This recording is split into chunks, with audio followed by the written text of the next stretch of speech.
24 সালে যে বিনা ভোটের সরকার নির্বাচন করলো সেটা যৌক্তিক হয়ে যায়, আমাদের আন্দোলন অযৌক্তিক হয়ে যায়। সুতরাং আমাদের লড়াই সংগ্রামকে যদি যৌক্তিক বলতে চান, এই ফ্যাসিবাদের পতনকে যদি যৌক্তিক বলতে চান, তাহলে এই ফ্যাসিবাদের অন্যতম দোষর, নির্লজ্জ দোষর এই নির্বাচন কমিশনের সকল কাজকে নিষিদ্ধ, অবৈধ করতে হবে এবং তার জন্য এদেরকে বিচারের আওতায় আনতে হবে।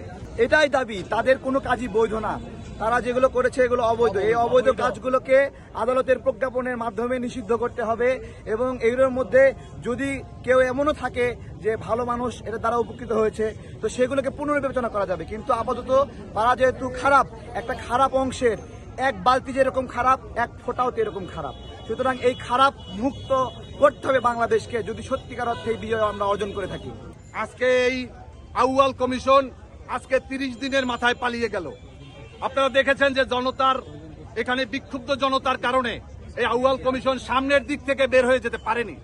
আউয়াল কমিশন পিছনের দরজা থেকে তারা পালিয়ে গিয়েছে। এরকম বলবো, বাংলাদেশের যেই সমস্ত চেয়ারগুলোতে এখনো শেখ হাসিনার প্রেতাত্মা, এই খুনি হাসিনা, গণহত্যাকারী হাসিনার প্রেতাত্মা রয়েছেন, তাদেরকে বলতে চাই সাবধান হয়ে যান। আমাদের ছাত্র জনতার জন্য আপনাদেরকে পাকড়াও করে চেয়ার থেকে বের করতে না হয়। আপনারা স্বইচ্ছায় বের হয়ে যান। আমরা বাংলাদেশকে একটা নতুন বাংলাদেশ চাই। আমরা এখানে কেউ এমপি মন্ত্রী হওয়ার জন্য আন্দোলন সংগ্রামে আমরা সামিল হই নাই। আমরা এদেশের মানুষের ভোটের অধিকারের জন্য, ভাতের অধিকারের জন্য আজকে আমরা এই বর্তমান যারা অন্তর্বর্তীকালীন সরকার, আপনারা 1 মাস হয় আপনারা আসছেন, আমরা আপনাদের কোনো ভুল ত্রুটি এখনো ধরিনি, আমরা ধরতেও চাই না, কিন্তু আপনারা আপনাদের মতো কাজ করে যাবেন। আমাদের যেন আপনাদের সমালোচনা করতে না হয়। দীর্ঘ 1 মাসে আপনারা কিন্তু দ্রব্যমূল্য নিয়ে আপনারা কিন্তু আশাব্যঞ্জক কোনো কিছু করতে পারেন নাই। আওয়ামী লীগের সিন্ডিকেট কিন্তু ভেঙে যাওয়ার কথা। আওয়ামী লীগের সিন্ডিকেট ভেঙে গেলে কিন্তু এই 80 টাকার আলু 40 টাকায় আসার কথা ছিল, আমরা কিন্তু তা পাই নাই। আমরা 2-1টা সংকেত বলতে চাই এই অন্তর্বর্তীকালীন সরকারকে, আপনারা অতি সত্বর দ্রব্যমূল্যের দিকে নজর দিন, এদেশের মানুষকে বাঁচার ব্যবস্থা করেন, আমাদের খেয়ে পরে বাঁচার ব্যবস্থা করেন। আমাদের কারো মন্ত্রী এমপি হতে হবে না। আমরা আপনারা এখানে যে রাজনৈতিক শক্তি আছে, আজকে আমি মনে করি অন্তর্বর্তীকালীন সরকারে আমাদের রাজনৈতিক শক্তির পক্ষ থেকে বিভিন্ন রাজনৈতিক দলগুলোর সাথে সমঝোতা করে, তাদের সাথে বৈঠক করে, সংলাপ করে, এখনো অনেক রাজনৈতিক দলের সাথে তারা বসেননি।